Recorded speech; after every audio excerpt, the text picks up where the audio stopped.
I want to welcome you, Dad, to the podcast. This is the HHREC MHSA podcast, and our focus today is going to be on you. It's going to be on VO-67. This is a special conversation.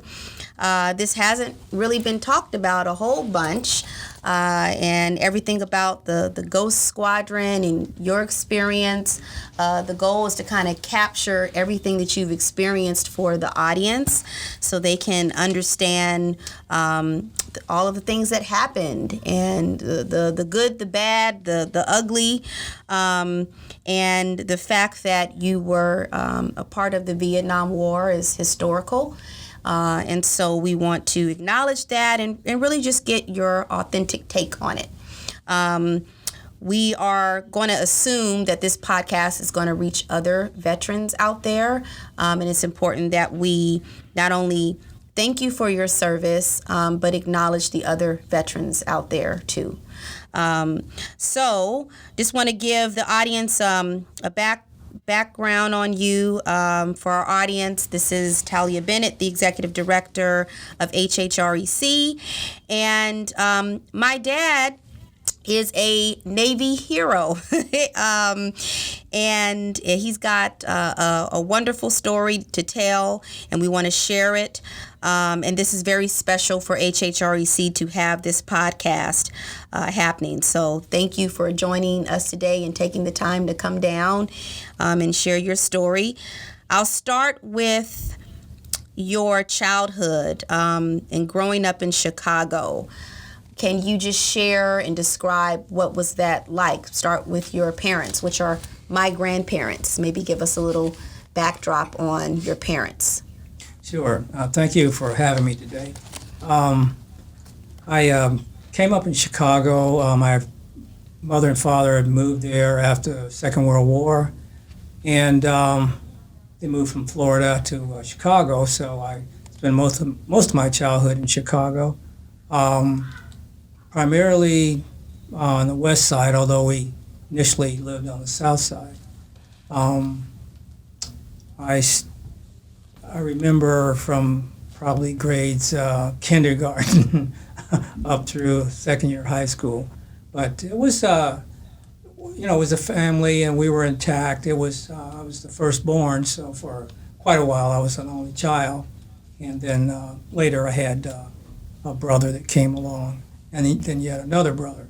But Chicago was, it was a pretty interesting place for me. I'd really never been anywhere else except for maybe in the summers I go and visit grandparents. So for me, the sun kind of came up and went down to Chicago. We, for the most part, lived in a housing project. And although my father worked, we still were kind of limited in the housing situation back at that time. We're talking like 50s and early 60s.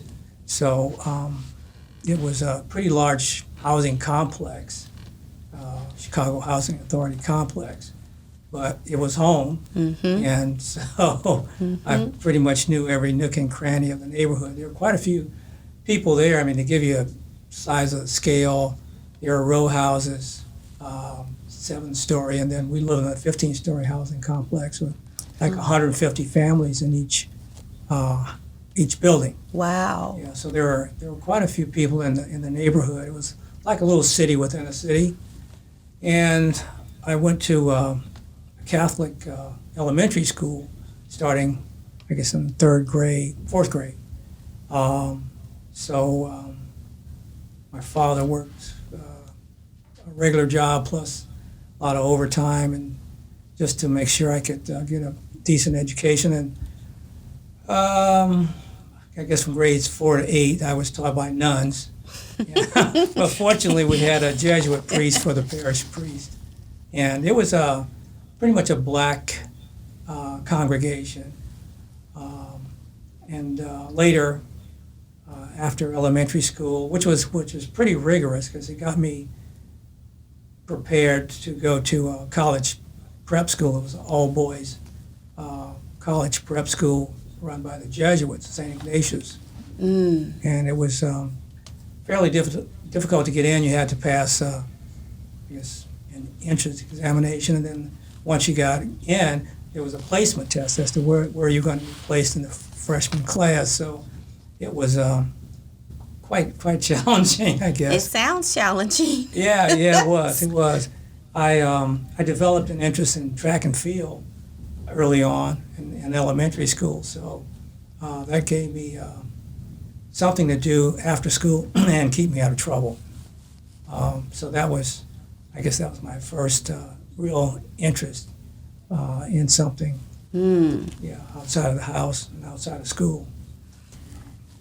Tell me, what do you remember most about your father?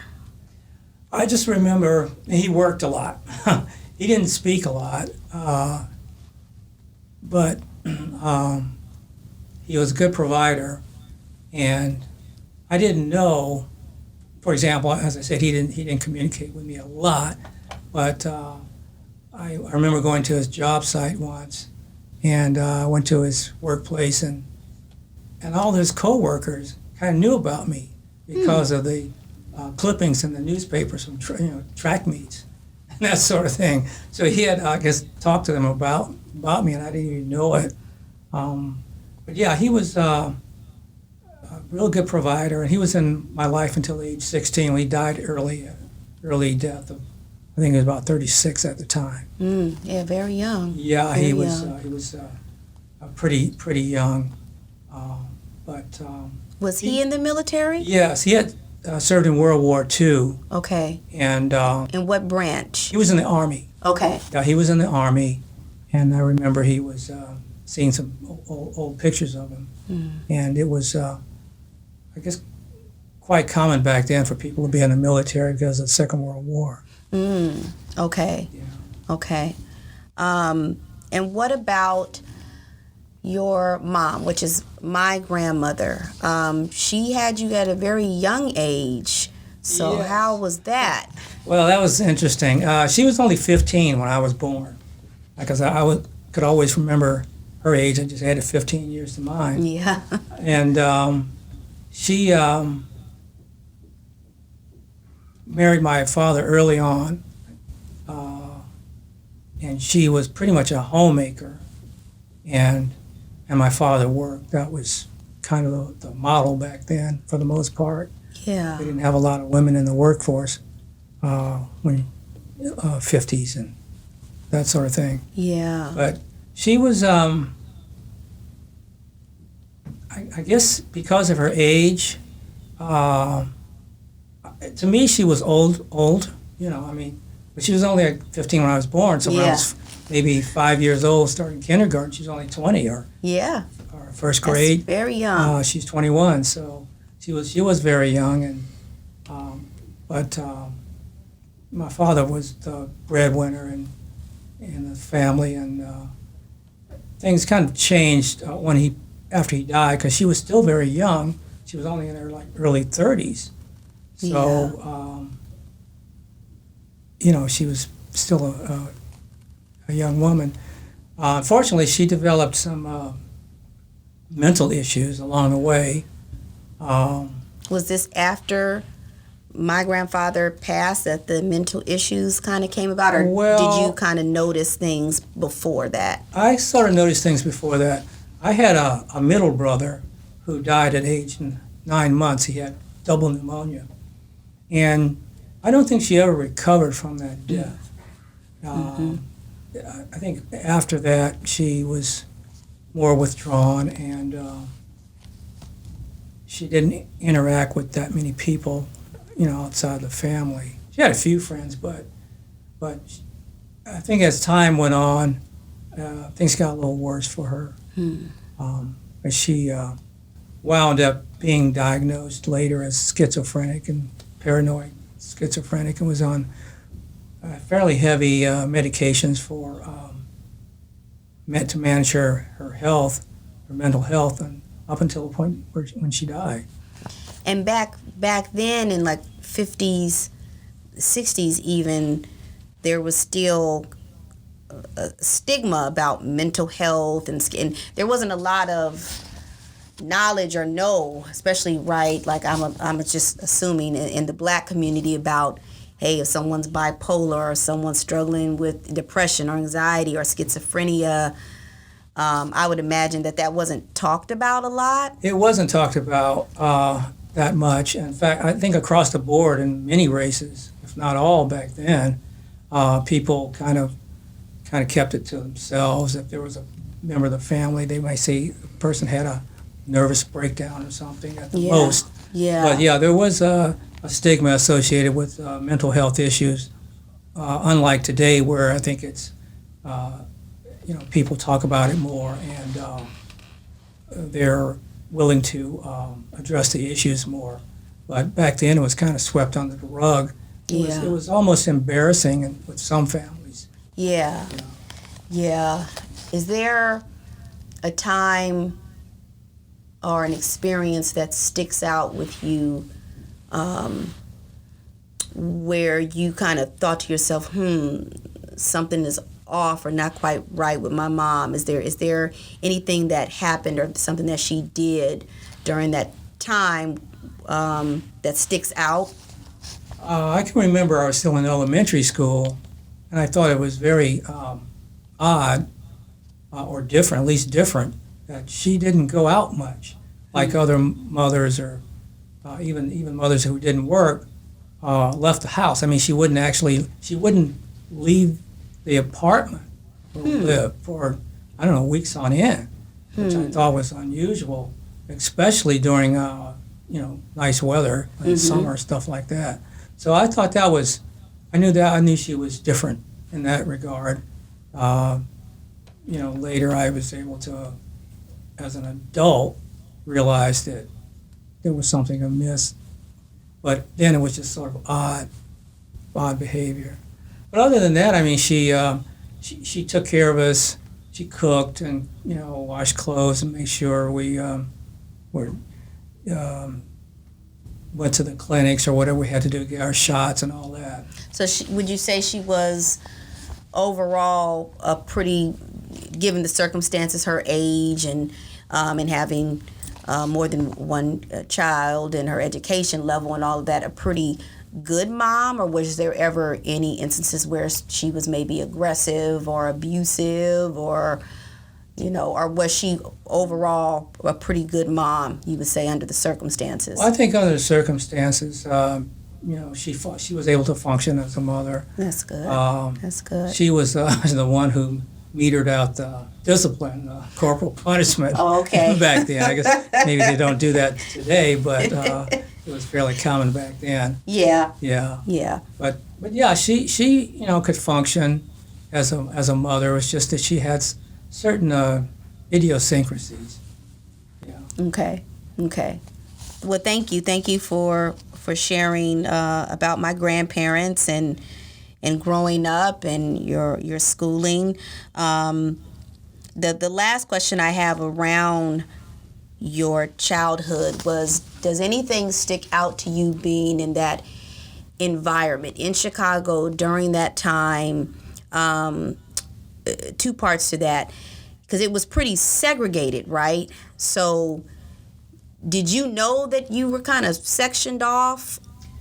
Yes. We were sectioned off. Yeah. But as I said before, it was a large community, and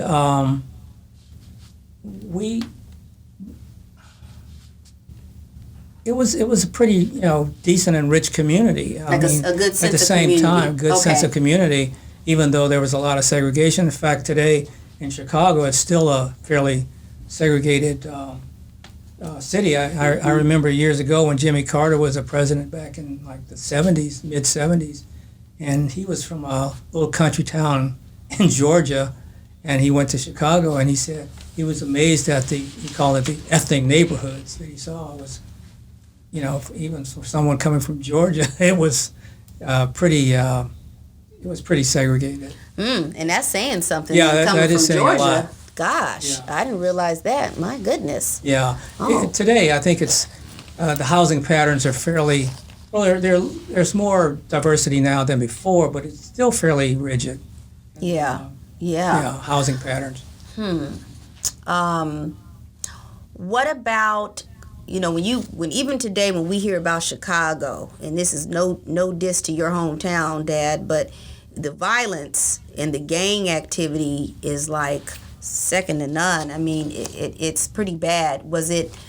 Did you experience any of that, or could you feel any of that as you were growing up? I mean, I know you were young, but did you experience any of that or hear about any of it, or did your parents kind of keep you, in a little bubble there, your own little kind of bubble? Or Well, I was pretty good in track and field, so even the local thugs respected that and appreciated that, because I sort of represented the community in a lot of these meets. Within the city and even downstate at one point. So I was aware of the gangs. The level of the gangs wasn't like today, and they pretty much fought each other. You didn't have this business where, they would just jump on innocent people or that sort of thing. It was... There always was some gang warfare, and I knew some of the gang members in my neighborhood, but it was sounds like more organized. Yeah, it was more organized. They chaos. They had their own internal rules, and so the violence was there, but it was not as widespread as it is today. Okay. That is, thank you for sharing that, and thank you for just giving us a picture of how you were raised and coming up in Chicago. And just for the listeners, and then for myself too, where is your father from, and where is your mother from? Well, my mother was from Gainesville, Florida. That's where the University of Florida is located, and my father was... came up in, his family was in Defuniak Springs, which is near Pensacola, up around the Panhandle. So I have, on both sides of my family, I have people from Florida. Okay. So the Florida roots. Right. And then moving to Chicago. Okay, got you. How you got into the Navy? Can you share with us your decision? I think you mentioned before that my grandmother had to sign for you because you weren't old enough for something like that, right? Right. But before you did that, and I can't remember, because you were a young father too. Did you have my sister after you joined or before you joined? It was after I joined. I joined at age 17. As I indicated earlier, I went to this all-boys Catholic college prep school. But after my father died, I guess started acting out a bit. So at the end of my second year, I went to, started going to public school, high school. And I didn't last long in that, and then went to continuation school. Oh, okay. So I was pretty much like a high school dropout. And I had a girlfriend, and then I married at age 17, and she was 18. My mom signed for me. We had to go down to Missouri because you could marry at age 17 in Missouri. If your parents signed for you. Okay. So there I was, a high school dropout with a wife who was soon to graduate from high school. So I had to do something, to support her. And so I joined the Navy. That was, I would imagine, a lot of kind of pressure there a little bit, right? Well, I just figured in my head I would join the Navy. I joined the military, and I'd be able to support her. Oh, okay. And so that was how I was going to do it. That was the plan. That was the plan. So that's how I got into the Navy. Of course, I didn't really know on both occasions what I was doing in terms of getting married so early or even joining the Navy. It was crazy. Oh my gosh. Yeah, I can only imagine. Yeah, you had two things there, getting married and joining the military. Right. Yeah. All in the same month. Yeah, that's a lot. That's a lot. Okay, so that was a little bit about how you got into the Navy and why, a little bit of your why. Going into military training, and I've spoken to a few different veterans over the years, and everybody seems to have a different experience. But one thing that has kind of stood out is the initial kind of shock. What you talk about with the recruiter is almost like they kind of, they paint a picture that sounds like, real nice and cool, and you're going to be doing all this cool stuff, and you're going to get a little money. But then when you get to where you're going, or to your base camp, or wherever your first station is, you're kind of a little bit in shock, because you're coming into an environment and there's a lot of rules, there's a lot of accountability, and so that can be kind of shocking from what I understand. So can you share what it was like, the atmosphere when you first arrived for just boot camp? What was that experience like? Well, I guess the nuns had prepared me for, to deal with a hierarchy and the discipline and all that. But it was still a bit of a change once I got to boot camp. I went to Great Lakes, which is in Illinois, not far from Chicago. It was coming together with people from various backgrounds and forming a unit. Basically, it was a company, is what they called it. We were all in one company, and you were. It was a pretty rude awakening in the sense that, for example, they wake you up before dawn, and you have to march to the chow hall to eat, and maybe stand in line, and it's cold and there's snow outside. Oh, and you're man. waiting to get in. Or when you had to go out during the day, you were out doing various things, marching or learning weapons or whatever they had for you for that day. You come back and you find that your locker is all the clothes are thrown about, or there's your rack, which we call it, which is actually a bed. It's all torn up because you didn't make it properly, or you didn't store your clothes properly. So now you got demerits, and you got to make those up after hours. Oh, man. And the general idea is that you're not free to go.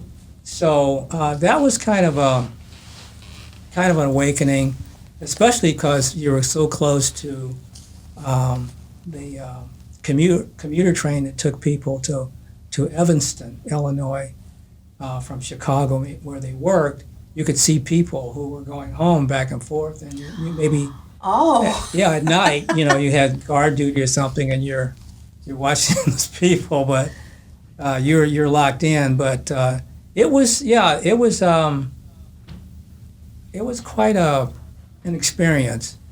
Yeah, some people didn't make it, and but I think it was they kind of laid a foundation for being able to follow orders and respect the hierarchy, even though you might not necessarily like the person who's above you, but it taught you some basic things of that nature.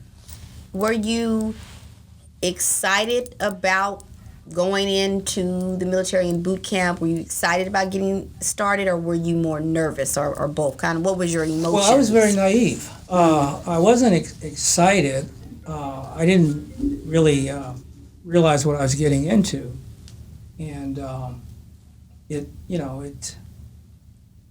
at age 17, I mean, try to imagine somebody that age going into service. It's like they're very naive usually. Yeah. And so was I.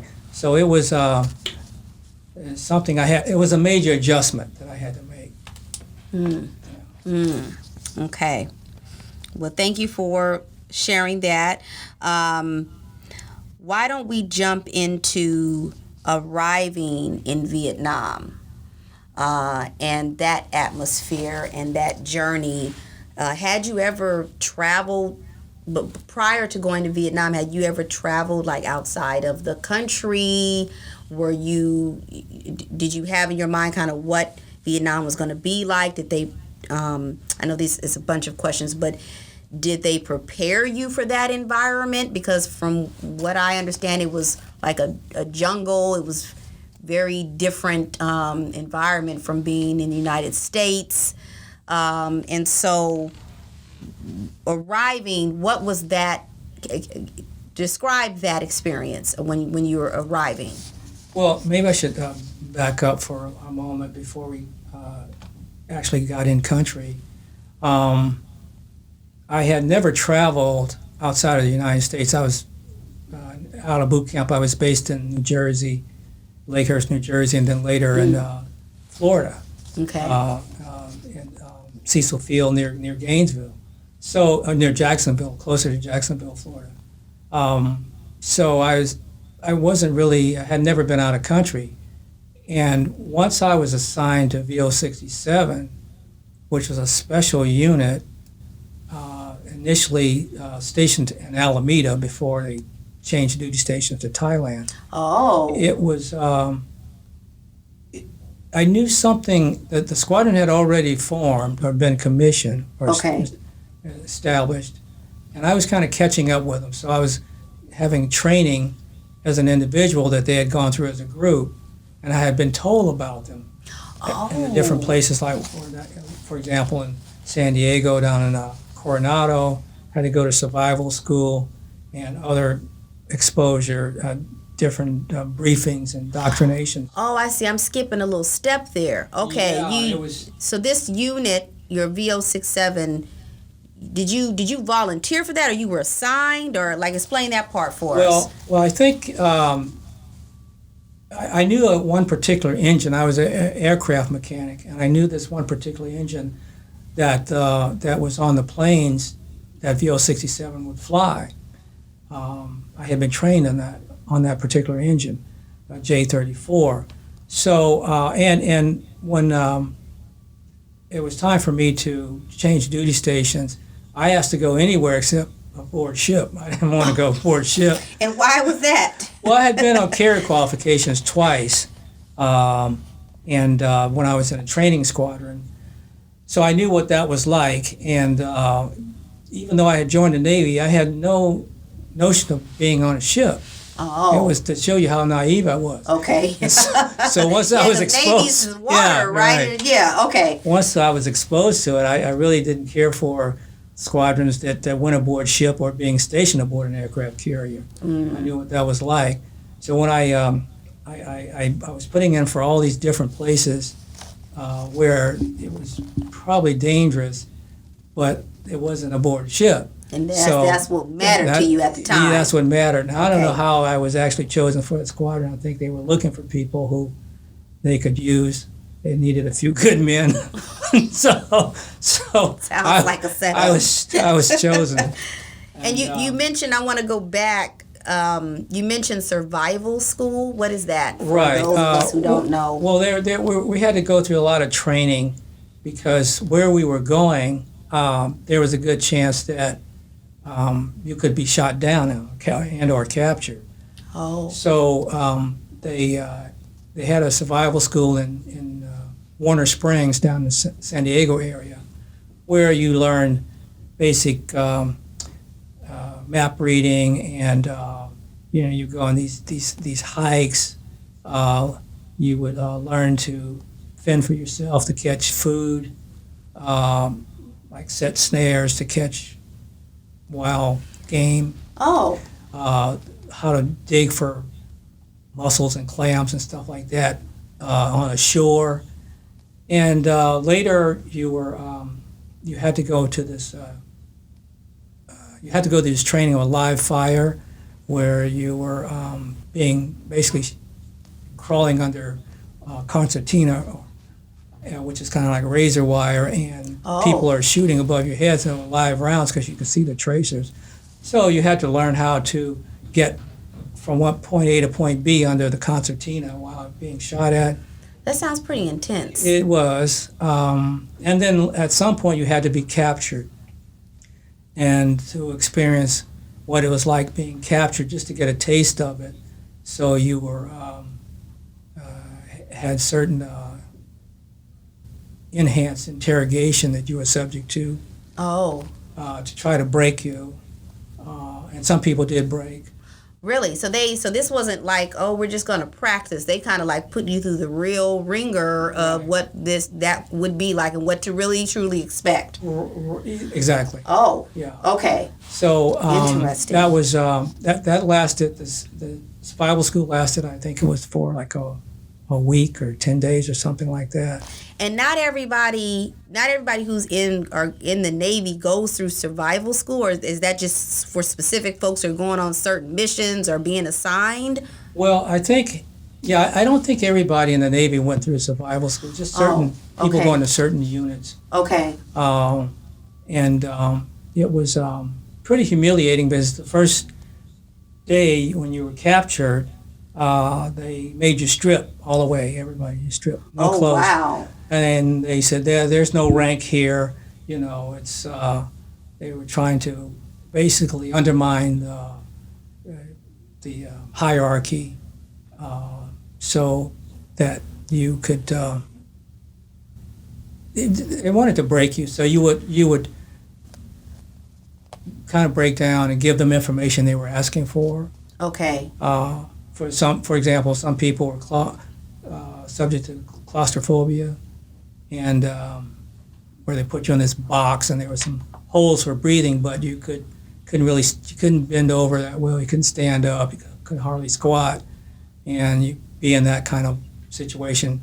Again, trying to break you. Oh, okay. So soften this you is up. not, we're going to teach you how to build a fire in case you're out lost and you can't find your way back. This is, that sounds very intense. There was part of that where you learn how to operate in the wilderness as if you were a ranger or something in the Army. But there was another part where even whatever branch you were in, you could be subject to a POW, prisoner of war camp, and they wanted to let you know what that was, give you some idea at least what that might be like.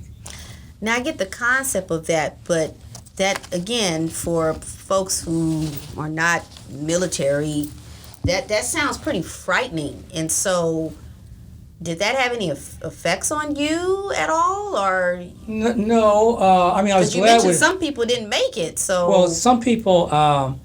I think that it wasn't so much the physical aspect of it, because they did interrogate you. They used physical methods, some of them, and some was psychological.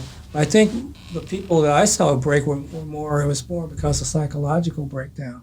really, Yeah. Well, they maybe talk about your parents or your girlfriend or something, or they would figure out some button to push. And it varied from individual to individual. But with some people, they just totally broke down and they were out of the problem. But it was a pretty grueling time because after a while you lost track of time and you forgot that it was training. really. Right? Yeah, it was. It was kind of intense. It was intense. Yeah, that doesn't sound too appealing. In fact, that sounds just downright frightening for most people. You kind of talk about it as like matter of fact, like it's kind of, that's just what we had to do. But that sounds pretty frightening for the average person. And so being locked in a box, or people playing psychological games with your head to see if they can break you. I mean, that doesn't sound like a situation that a normal person, would say, okay, yeah, I'll sign up for that. So that's interesting to hear. Right. It was a compound. They had guards, watchtowers with weapons, and it was concertina or barbed wire all around. So you were basically in a prison camp. And so the concept is to get you ready in case you're captured. And so I don't know. I mean, that just sounds like if you're getting ready to get sent off somewhere and then you've actually gone through this kind of like practice experience of being a prisoner of war, I would imagine that knowing, or at least having a glimpse of what that would possibly look like if it happened when you get to where you're going would be a little unnerving. Was that? Well, one thing that was always in the back of my mind once I was on a flight crew was if you're shot down, you have to get to a clearing or a landing zone for the rescue ship to come, the helicopter to come in and get you. Oh. But once as you're making your way to the landing zone, or LZ as it was called, you're exposed. You're vulnerable until they can get to you. I mean, rescue ship would come, and they would come sometimes with a gunship for protection, or a rescue ship had a gunner. But that was the tricky part. So it was like, well, do I, remain hidden, or they're coming to get me, but I'm going to be exposed at some point. And if you're exposed and you're captured, you know what that is sort of going to look like because they gave you a taste of that in survival school. Yeah. So that was always kind of in the back of your mind. Later on, was there folks that you knew or you had bonded with who were captured that you found out? Or no, we didn't have any people captured. We did have some people shot down, and one crew, the majority of the crew survived, and a couple of other crews, we lost entire crews. But so they passed away, is what you're saying? Well, they were killed in combat. Okay. But no one was ever captured. Okay. No. Which I guess that means they trained you pretty well then. Most part, you guys moved pretty well to not end up in a situation. I guess that's the worst of the situation, being captured. So the fact that you're not able to say, okay, yeah, we had some folks that were, or we think were captured, is I guess would be considered successful, or a good thing. Well, we never lost anybody to captivity. No one was ever captured, but as I said before, we suffered casualties. Which is not good, yeah. Yeah. And I want to get to some of that, into Captain Milius, and I'd like for you to go into detail for the listeners, because I had a really good time when we went to San Diego and we were able to be on the big destroyer ship there. But then I also thought about the other part of that was, hey, we were there and we were talking and you guys were being honored, but in the back of my mind, it was like, well, this is also because people passed away, too. So, right. It's like, do you really kind of celebrate that? I don't know. It was more of a to respect the memory of the people we lost. It was because it was a dangerous operation that we were engaged in, and I knew something. I had some questions when I first joined that squadron because you had to have special identification. Your hangars were off limits to everybody except for people who were in the squadron. Really? Our barracks was off limits to everybody except people who were in the squadron. And when we ate in the mess hall, we ate in a segregated area. Really? Yeah. And so you're describing that your unit was segregated. You guys ate. And you people had to have special, I guess, clearance to get to where you were. Right. And we now know the reason that you were kind of sectioned off is because it was a classified mission, right? But did you know at the time, like when you signed up or when you were assigned, did they say, hey, this is going to be top secret, And did they lay it out for you? Well, it was at some point it was laid out, but as I said before, I was picking up on these red flags because everybody was dressed like a Marine, no Navy uniforms, and as I said before, everybody had these special badges. We later had to get passports as if we were tourists. We didn't keep the passports, but the squadron command kept the passports. And I thought that was odd. Why do I need a passport? Yeah. So there were a lot of these little flags that went up, but because later, as I found out, because of the nature of what we were going to do, which was at that time was kind of state of the art.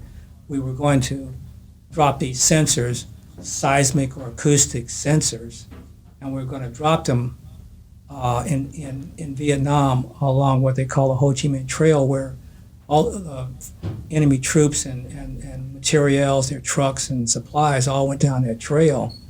And so the U.S. was taking a lot of casualties. We were losing a lot of men, a lot of grunts on the ground. We were losing a lot of them. So the idea was, well, if we could interdict or interrupt this transmission down this trail, we could block off any new foreign enemy troops coming down or bringing their equipment down, which would help our troops on the ground. Okay. But in order to do that, you had to have, well, certain technology which was developed to do that, and we had to fly very low in order to drop the sensors either in the trees or in the ground. And so it was kind of dangerous because you had to fly underneath the radar, but you were subject, so you didn't have to worry about missiles, but you were subject to ground gunners who could bring you down or shoot you down or shoot you up. And so that was our challenge.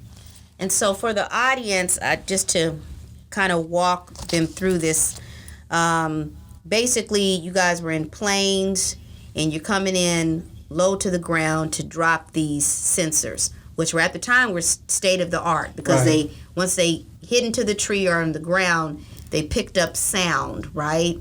Right. Explain that part. Well, the seismic sensors picked up movement. The Okay. ones that went into the ground, and we'd fly in about 50 feet, climb up to about 500, drop the sensors, and then get out of there. That's for those who don't know, that's super low to where people who have guns on the ground can just basically see, oh, you're up there, and they can shoot you down. Right. Okay. Those were the seismic sensors. And then the acoustic sensors were dropped in the tree canopies, were dropped from a height of about 2,500 feet. And so it was higher, but you were still subject to anti-aircraft fire. And we had, our planes were specially equipped. They had initially been developed for hunting submarines, out on patrol hunting submarines, but these were modified extensively and with armor plate, bomb racks to hold the sensors, not bombs, a shaft dispenser in the back aft where they used to have a boom to help them hunt submarines. Shaft dispenser put out this like aluminum foil to as a countermeasure if you ever have a missile shot at you. Oh. A radar guided missile. Wow. Yeah. Wow. So and we had 2 miniguns up forward, and lots of cameras, taking pictures all the time, and then again the primary. We had a special bomb site that they used back in World War II that they got out of, I don't know, Smithsonian or somewhere to use, and it was a very good bomb site. But we weren't dropping bombs; we were dropping sensors instead. It sounds like the technology was pretty advanced for Right. that time, right? It was, Yeah. and if one of the sensors had been, they found one of the sensors, the circuits would, as you tried to open it, the circuits would disintegrate. Oh, wow. So that was kind of built in. So did you actually, you were on these planes, or were you fixing the planes, or were you doing both? I was doing some of both. Initially, I was a jet engine mechanic by training, and I worked on the jets primarily because there was 2 propellers and 2 jets on that particular plane. There's Okay. a picture of it, OP-2E. Okay. You can see it, but as as time went on, I started to fly a little. I wasn't on a crew, and then later I was on a crew one, the captain's crew, the commanding officer's crew, and that's where I actually flew the missions over the Ho Chi Minh Trail, and later over to Khe Sanh, where the Marines got trapped over there, and they were under siege by the North Vietnamese troops, the regulars, not Viet Cong, but the regular troops, who were very disciplined and well-trained and well-armed. Oh, so you guys had to go and get them. We had to go and drop sensors around their perimeter at Khe Sanh. Okay. So walk us through that. Well, there was a combat Marine base at Khe Sanh that was later surrounded by, they have estimates of about 20,000 up to about 40,000 enemy troops. And they came with tanks, and they came with anti-aircraft weapons. They were heavily armed. They came under the direction of a general who had trapped the French back in 1954 in Vietnam. So these guys knew what they were doing. So they knew what they were doing, and that the general was very good. He knew what he was doing, but unlike the French, we had superior air power. So we were able to drop our sensors around Khe Sanh, and at that time you could, in real time, you would pick up whatever movement there was and where it was. You had the coordinates, so you could send in the aircraft off the attack aircraft off the ships, off the carriers, Air Force Base fighters and attack aircraft. You could send in B-52s from Guam and to those coordinates. And so because the Marines were trapped, we were diverted from the Ho Chi Minh Trail. And most of the air power, the offensive air power, was diverted to prevent Khe Sanh being overrun. So it took 77 days to lift the siege. Yeah, so that's what I have down here, the siege at Khe Sanh. Khe Sanh. Okay, because that's what history it calls it, and so that's pretty major, helping out the Marines there. I can imagine it wouldn't have been a good situation if they didn't get out of that, and what could have happened, right? They could have became prisoners of war and all that type of stuff. Or? I don't think they were going to take any prisoners. Oh, okay. And they were why? going to be overrun. Oh. To make a point. Okay. And so we understood that. Okay. I should also say at our base, we had not only military aircraft, we had CIA there too.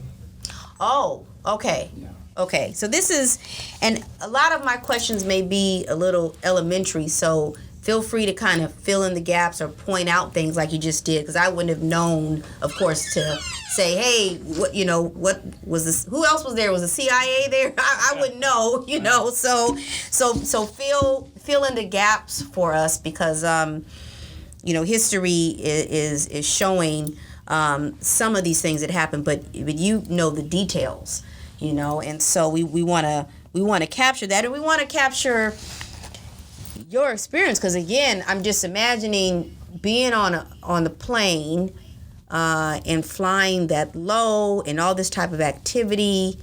I mean, that just it sounds very intense. It like, to me, like you get an adrenaline rush out of that. I mean, that's kind of. Well, I was pretty young back then. I was like about 22 when I first joined the crew, and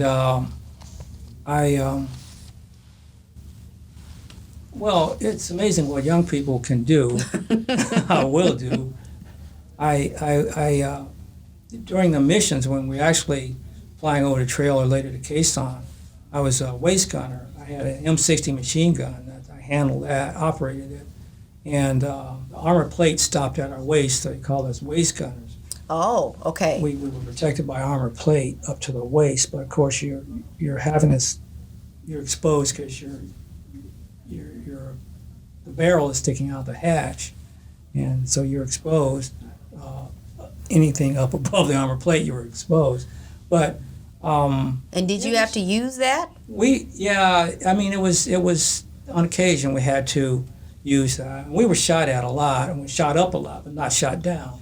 Really? Yeah. So you actually experienced being shot at, and right. And what was that like, Dad? It was. You didn't know until you got back. Sometimes you didn't know until you got back, and the planes were all shot up. Oftentimes, Really? the planes come back, and you see the planes, and you see, oh, they've been hit. There'd be damage to the fuselage. But you couldn't hear and feel when you were getting shot at, or you were just so focused on what you were doing, you just kind of drowned that out, or you were pretty much focused on what you were doing, and it was for us it was a defensive measure. We weren't attacking anybody; we were defending ourselves. Oh, I see. Because our primary purpose was to drop the sensors. Right. But right. if there was an engagement, we would be able to defend ourselves. There were, at times when we first started dropping the sensors, we had fighter escorts. Mm-hmm. But and what's that? What's a fighter escort? It's a fighter aircraft. Okay. That's designed to either shoot down other aircraft or provide protection for you. Okay. A problem is that they were flying too fast. Oh. And but you guys had to kind of creep in a little bit, right? Okay. They would stall. Okay. At the speeds that they could go low, but the speeds at which we flew, they were just, their engines were much more powerful. Oh. So, and besides I think the fighters, we started going without them. Okay. Yeah. I understand. Okay. Right. It started to make sense to just not even have the escort, or you guys just use your own escort. Yeah. we would get in and do what we had to do and leave. And when we left, there was a maneuver that we used called jinking, and you were making very sudden and violent changes in your altitude and in your direction. So think of being on a plane and a real bumpy flight. Yeah. Yeah. Yes. So it'd be safe to say that's why when we're flying like on Southwest going to Hawaii or something and I'm freaking out with turbulence, you're pretty still. Well, you've experienced it, but the thing about it, the jinking versus the turbulence you have on a commercial aircraft, I didn't think of it at all because it was like this was for our benefit. Right, to get you out of there. So you were like, come on, let's go. This is not Mother Nature. Okay. This is us. We're doing this. The pilot is actually controlling this. Okay. And so that was a major difference rather than have Mother Nature bounce you around. Right, I see. I see. So you could start and stop it when you wanted to. But was that pretty? I freak out with just regular turbulence. Like flying. Going to L.A. or San Diego or wherever. So this, I'm imagining, is like you're saying, is pretty violent, even though it's being controlled.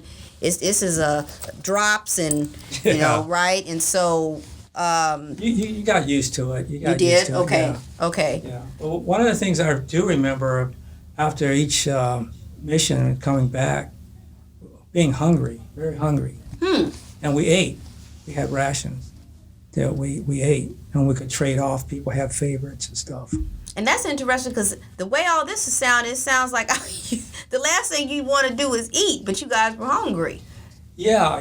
I mean, because you would get up and you fly out early, so it wasn't like you could get something to eat. Okay. And then you fly out and go on the mission, and when you came back, as you were coming back over safe airspace, we would eat. When you would go out and you would fly out and do these missions, is this something that happened on a daily basis, a weekly basis, a monthly basis? Well, it wasn't a daily basis. It was we had 12 aircraft, so there were 12 crews, and there were days we weren't in combat. We were in training. Okay. So get more proficient with our northern bomb sight, because when we left, we weren't deployed. We were actually stationed in Thailand. Okay. permanent duty station, Okay. permanent change in duty station. So we're still training. There was never a fear that where you were stationed would get bombed or people would find Well, where you were? there was only one time that I recall where there was a flyaway that the base was threatened by the Laotian guerrillas. They call them Pathalao. And we got word through intelligence that the base would come under attack, would be threatened. So all the planes that could be flown out flew them out. Oh, okay. But that was the only time. That was the only time. We were only 7 miles from Laos. Oh, wow. Yeah. Wow. So we're very close. Yeah, And Laos was a neutral country, so therefore the passports and all this other business and the CIA, that's because that country was neutral. And I gotta tell you, that sounds pretty Mission 007, CIA, and Navy folks. And so did you guys come into contact with CIA, or were they just, what was their function? Like, what was the point of? We shared information. Oh, okay. And we were getting the data back, and then we had some planes that were Army. They were like us, but they were configured differently, and they would pick up the signals and relay them back to our base where the CIA was. Oh. And that was all deciphered very quickly because it was all coming at you real time, and then you could send out bombers or attack aircraft or whatever you needed to do in response. Okay. So it was a joint effort or joint with these other intelligent, what do you call them, intelligent agencies? Well, that was the intelligence agency that was there. Okay. They had planes too. They called Air America. Oh, okay. Supposedly hauling cargo. Oh, okay. Allegedly hauling cargo. Okay, got you. That's interesting. And I wonder, with the classification, because it was CIA involved and all this stuff, at what point did they tell you guys this was going to be classified? At what point in the stage it was probably early on, because even after we got in country, because we didn't know where we were going until we were on the ramp, we were all suited up, and everybody had the body armor and everything, and then we were told where we were going for that day. Oh. So there could be no compromise even in country. If people were out in town, they didn't know where they were going the next day. Oh, I see. They Wow. So they couldn't compromise. Right. If you don't know where you're going, you can't talk about it. Exactly. Okay, I see. Wow. Okay. When you're describing how low you're flying and how exposed you are, to the average listener, that almost sounds like a suicide mission. Did you look at it that way, or? Well, they had projections of our losses. They thought we would probably lose about 75% of the aircraft, but we only lost a quarter of them. So we beat the odds, but we knew that major way. we knew that it was dangerous because we were at a Royal Thai Air Force base under the U.S. Air Force Command and Air Force General. So we were seeing Air Force aircraft come back really shot up, and some had been lost. So we knew that wherever they were going, it was dangerous, and the whole area was dangerous. But it was a war, so that's just the nature of it. Did you understand why you were there in the first place? Did you understand, or did you? Well, I knew why the mission was there in place, because prior to going there, I had been in a naval hospital in Portsmouth, Virginia, recovering from a military, non-combat injury, and at that time, that was in 1966, and these early the casualties we had suffered, the troops were coming back early on in the war, and some of them had been shot up, or they had to have a limb amputated, or they had gunshot wounds, or backs had to be fused. that sort of stuff. So you could see them coming, the injuries that they suffered, and they had these, I guess you would call them waiting areas or something like that, where families could come and visit. Yeah. And you would sometimes hear the mothers or wives or sisters where they were crying when they would first see their loved one in such a situation. We got used to it because we were all in the same ward, and we used to have jokes about people's injuries and stuff like that. But I did know that we were taking a lot of casualties. I knew that. So we went over there. It wasn't anything theoretical or ideological or anything like that. It was that ground troops are getting beat up pretty good, and we do what we had to do, fair or unfair, to help them. Yeah. Yeah. Okay. That was pretty much it. We weren't fighting for democracy or whatever. I mean, maybe some people thought that way, but we were thinking more in terms of the job we had to do and the impact we might have on and breaking up that traffic, those enemy troops coming down that trail for like reinforcements or bringing more ammunition down that trail, which would wind up being used against our troops. Okay, which puts it in perspective, because I understand you guys weren't thinking about like the political ramifications and all that type of stuff. Right, It was we weren't more so, thinking hey, about that. our folks are getting beat up and we don't want to see them coming back like this, so we're going to help. Right. I mean, there were a lot of people protesting against the war, and some pro, some con, but that wasn't on our minds at the time. When you're engaged in combat, you're not thinking about, well, what are they saying back home? It was pretty much to help the troops and try to get back home yourself. Okay. I have a few questions here that I don't want to skip over.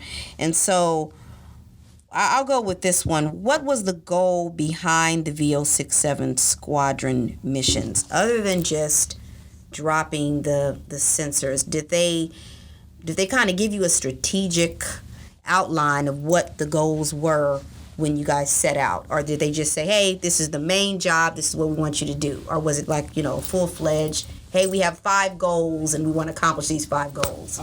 Well, not at our level anyway. Maybe the CO and the XO may have been briefed on that by the admirals and generals. Okay. But we weren't. Okay. We weren't briefed at all. Okay. What memory of VO-67 has stuck with you the most? Well, it was most exciting time of my life, that's for sure. And so that's interesting, Dad, because most people wouldn't find that exciting. It sounds very intense. It sounds very terrifying. And that's interesting to hear you say that. Well, there was kind of an interesting dynamic going on at that time with me personally. My first wife had left me, along with a young daughter, and so my life was pretty much in disarray. This kind of gave me a sense of purpose, and I really didn't care about the danger, and it was all so different from the regular naval operations. Everything was completely different at the beginning, and we were there for a purpose, and the squadron was formed. It wasn't a rotating or standing squadron. The people were in it. They were in it. If you weren't, you weren't. And it wasn't ongoing. So it was for a specific purpose or a specific mission. It was, I liked, that was the first time I actually ever flown on a crew. I liked that part. I had never really, except for maybe boot camp and qualifying on weapons, never really, I was a jet engine mechanic for the most part. So this was a whole different kind of activity level for me. Yeah. And it was kind of, and I'm on a foreign base. I've never been out of country. I'm in a foreign land. It was just an interesting, exciting time. Who were your friends? I made some friends for actually they turned out to be lifelong friends in the squadron. I don't know if I need to name them or anything, but we later, after we got out, we stayed in the same area in Oakland, Bay Area, and we all knew each other when we were over there. So we knew things that it was sort of like a secret. Yeah, yeah. and the fact that you really couldn't disclose to other people what you had been doing because it was a classified mission for, I think, about 30 years. You couldn't really talk to any people outside of that group, and we didn't. But it was our own little secret, and it was just sort of like just a well-known secret to us and nobody else. Yeah. And I would imagine that creates a unique bond. Yeah, it did because it was under some very trying circumstances. You were living and operating with these people.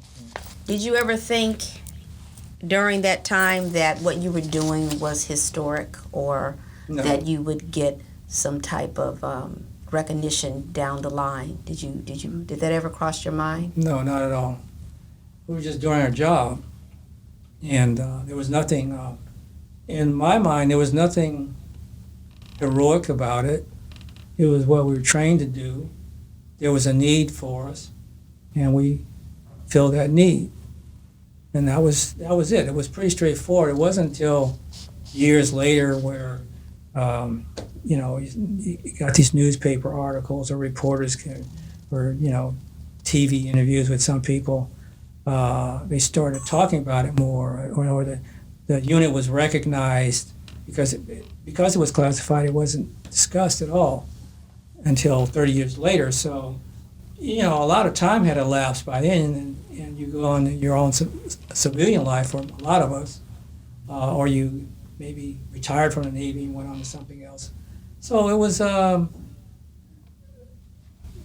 sort of an afterthought like that, because you went on with your life.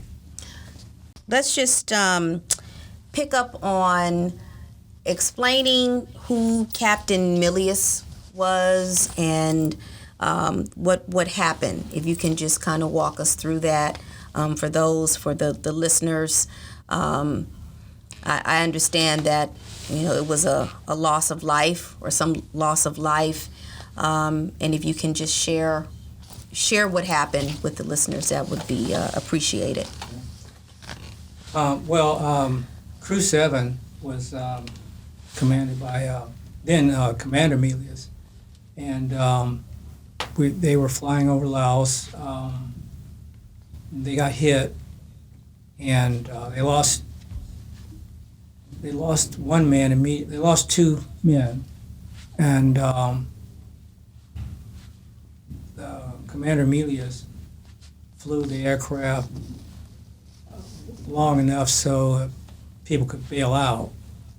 And somewhere in that process, we lost him. He was missing in action, and I think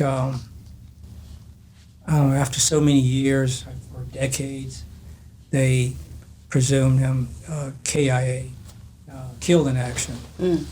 So, but there were 7 men alive today that were alive because of him, and that. Have I met any of them at the squadron reunions? You probably have, yeah. So some of them were there? Yeah. Okay.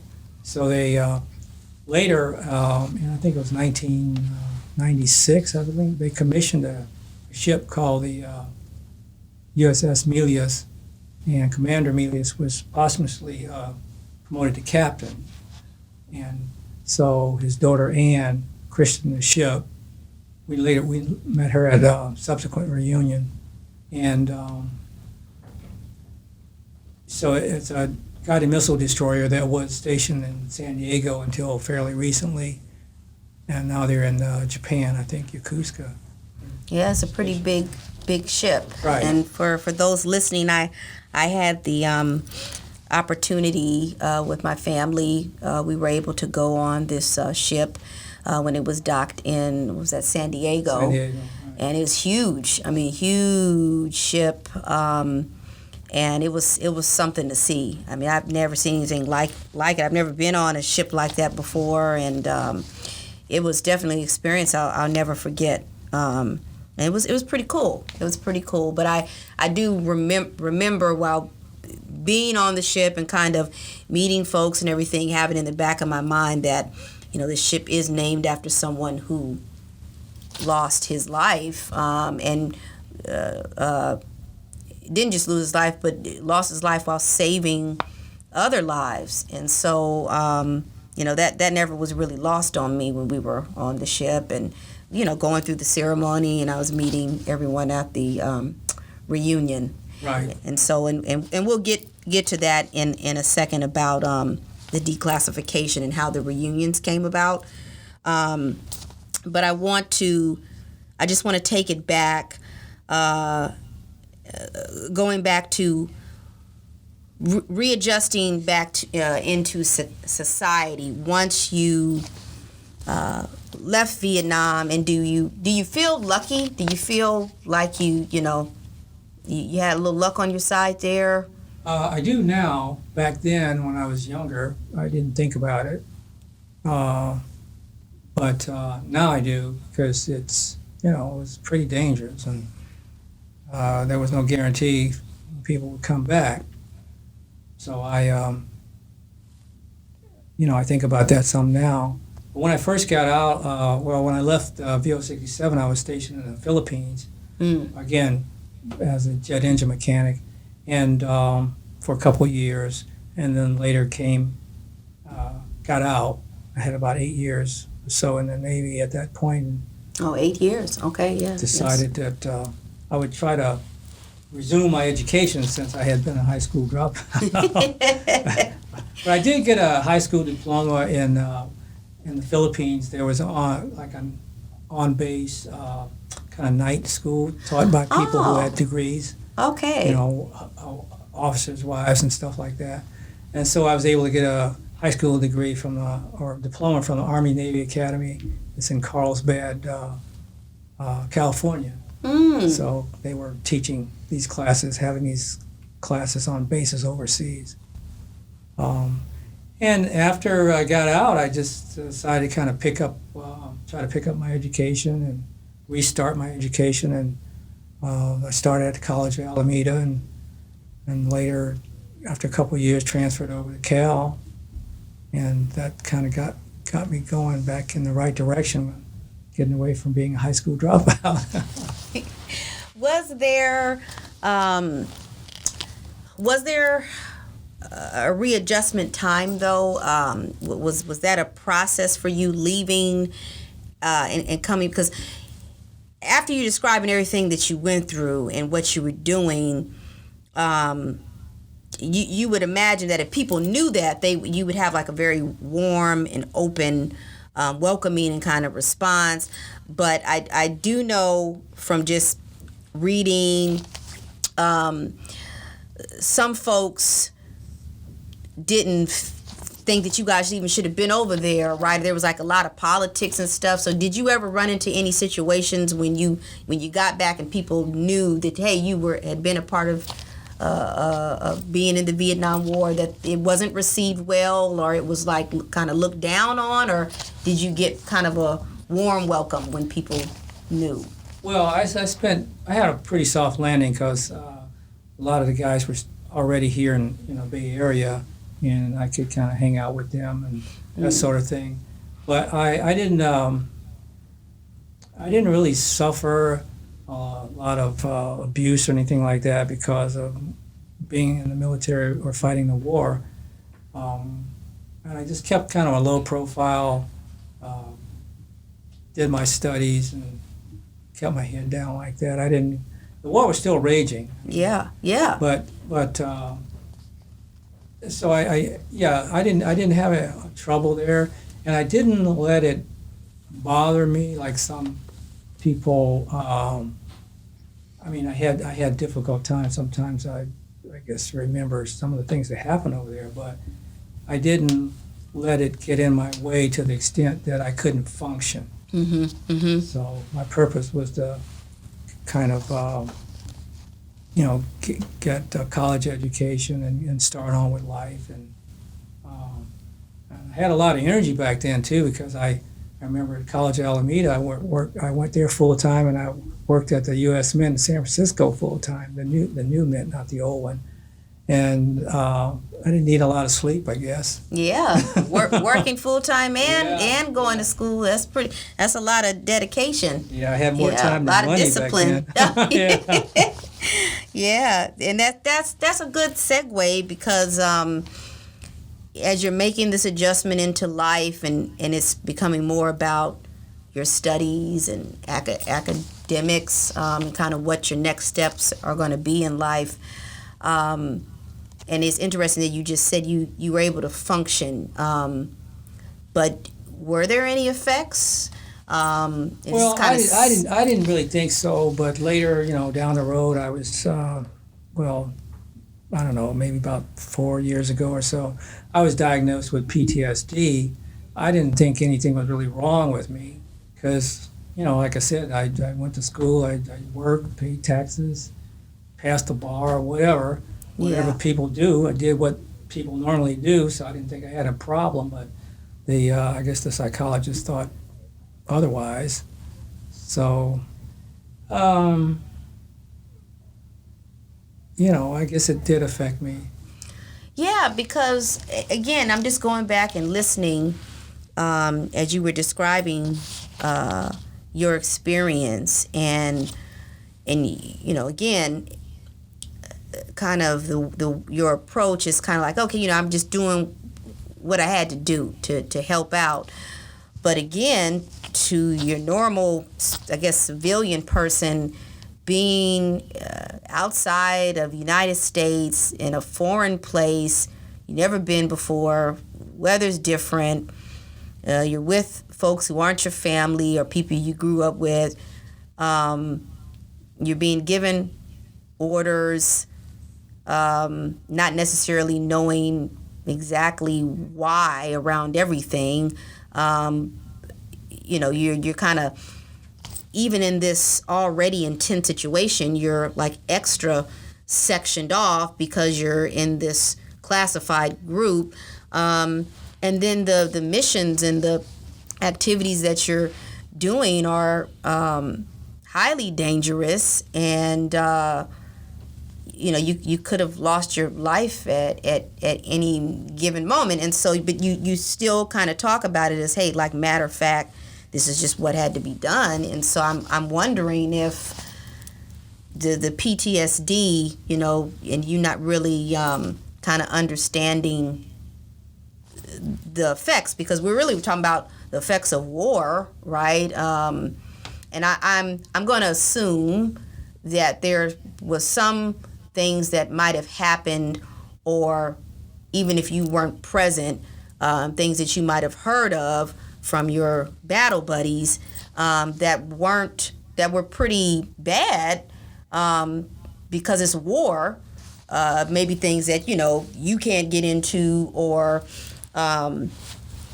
But I'm just assuming, hey, we're talking about war here, and so and just the I'm even going back to you describing being in a plane. I don't know, in my mind you're kind of like half in the plane, half out. If you got and I don't even know what the name of the weapon is, but that sounds, machine gun, yeah, it's like 60, something out of Rambo or something, Yeah. And so and you got you're covered with metal plates, and I'm just but the in reality you're shooting a weapon out, and even though you're defending yourself. And so I would imagine that all of that at the time you're blocking that out because you're trying to survive and do what you have to do, but that at some point some of that stuff starts coming back, the memories or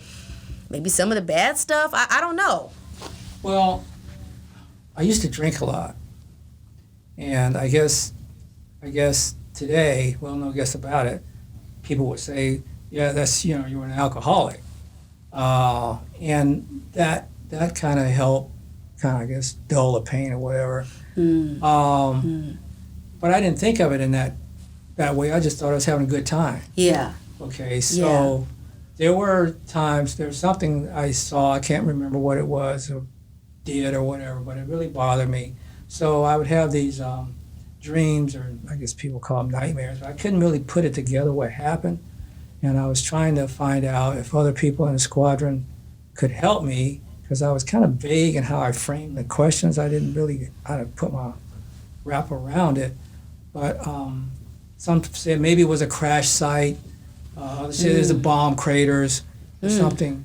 And, they didn't really know. And I couldn't tell if that was right or not, because I can't really remember. And we were in Southeast Asia in 1994 for our honeymoon, and one of the places we were in is Thailand. So I had Lisa had arranged I could actually go to the old base. It's a communications base now, not like it was when we were there. But okay. But it took a long time to get there. It eat up a lot of time on your vacation, so decided not to go there. And then I think someone said maybe let sleeping dogs lie. So I just never pursued it. But I think that in society, we all probably have some issues we're dealing with. But the question is, can we function as a productive citizen in society? I mean, maybe you dealt a bad hand at birth, or something happens during your life that's really devastating. But it's how do you handle it? And nobody lives a perfect life anyway. Right. So it's just trying to learn how to just be productive and get on with your life. And that's kind of an attitude I took. I didn't blame anybody for anything, or try to focus on something else or somebody else, or how I feel or what I did. I said, well, it was me. I did this, and I'm trying to clean it up, or and try to be a better person. And that's all you can do. Yeah. So a lot of people get really depressed, or feel like life's not worth living. But I just think that life is hard on people, and you got to learn how to deal with it, because it's better to stick around and be productive than not be productive, or get off into heavy drinking and drugs that really takes you nowhere. Yeah. Do you think that war is necessary? Well, I'll put it to you like this. There's always something to fight about, either real or imagined. And it seems like it's been that way since the beginning of time. Yeah. I'd rather see people or diplomats or whatever try to work out the differences, even though it's maybe kind of a less than perfect resolution. Yeah. But war should only be a last resort, because you're actually talking about, it's not like a war game. It's not like in the videos. It's like General Sherman, I believe, said that he's a great war general during the Civil War on the Union side. He said that war it's brutal and you can't refine it. Today they talk about smart bombs and all that kind of stuff, but there's no smart bomb. I mean, there's maybe a smart and precise delivery system. When that bomb explodes, it's going everywhere.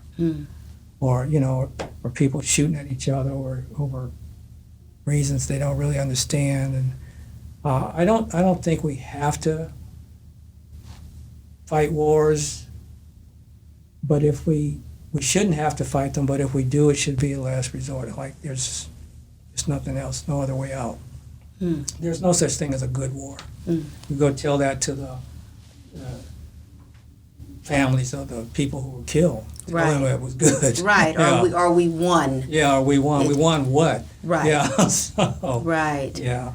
Okay. Yeah. That's well, I got to tell you, in just being your daughter, I knew you were in the Navy, growing up. I didn't think much of it. I saw a few pictures, and you look pretty cool leaning up against the engine, and your uniform and your bomber jacket. I always thought, the leather jacket was the coolest thing going. And so, but I didn't know what was behind all of that. I really didn't. Not until I got, became an adult. And really the Squadron reunions is where I kind of put two and two together, and I would kind of hear some of your Squadron buddies talking, as I'm going up. I'll give you examples. I was going up to get ice cream at the ice cream social.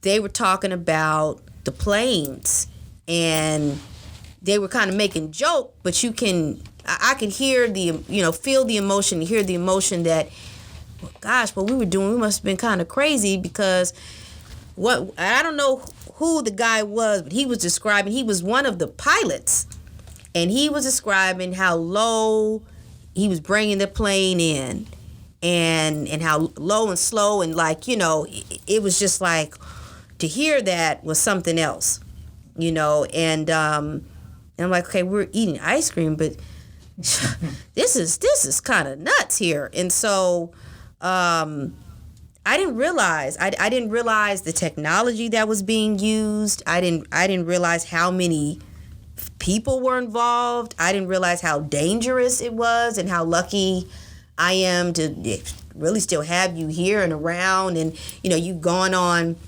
since then to do so many great things, passing the bar, becoming an attorney, providing for your family, and you able to raise your granddaughter, your grandchildren, and I didn't get it. I didn't understand really what was behind all of that until I started going to those the reunions, and kind of, even when I was able to walk around and see some of the like the materials and different things, and read up, I was like, wow, this is really a big deal. This is really a big deal. And so can you just maybe briefly tell the audience, how did it become declassified? Because from my understanding, there was a push to go and get bodies and to give recognition. Can you walk us through that?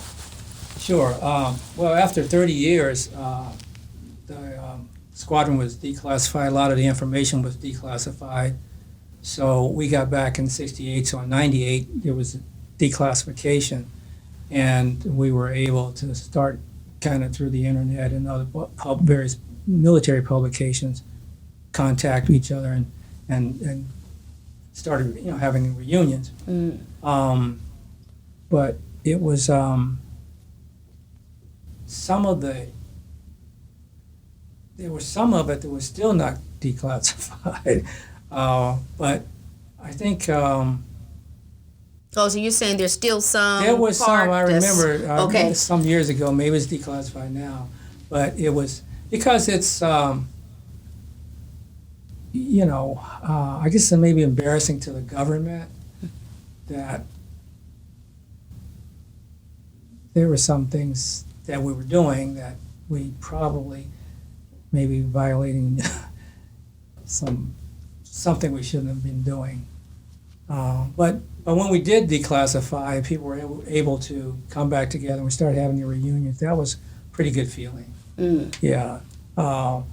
And from my understanding, Mom, which is your wife, had something. She kind of played a part in that, in the reunions. And right. I think it was at the first reunion. The XO's son came in, David Olson, and he kind of looked like his father a lot, as I recall. And he commented sometime during the reunion or after how much frustration the families had suffered, the people who had lost family members over there, and they weren't able to get their bodies. And Crew 2 was that particular crew.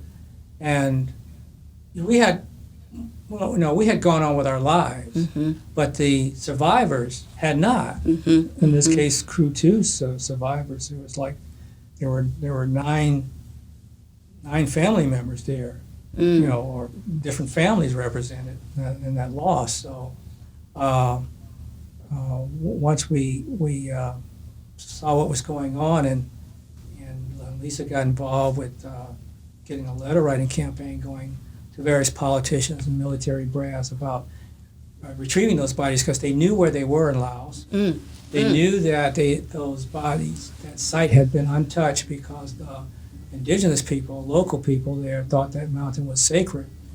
So they didn't go and get scrap metal and all that kind of stuff. They didn't disturb the site. The site was still pristine and just overgrown, with 30 years or so growth. So she got the letter writing campaign going on, and before we knew it, the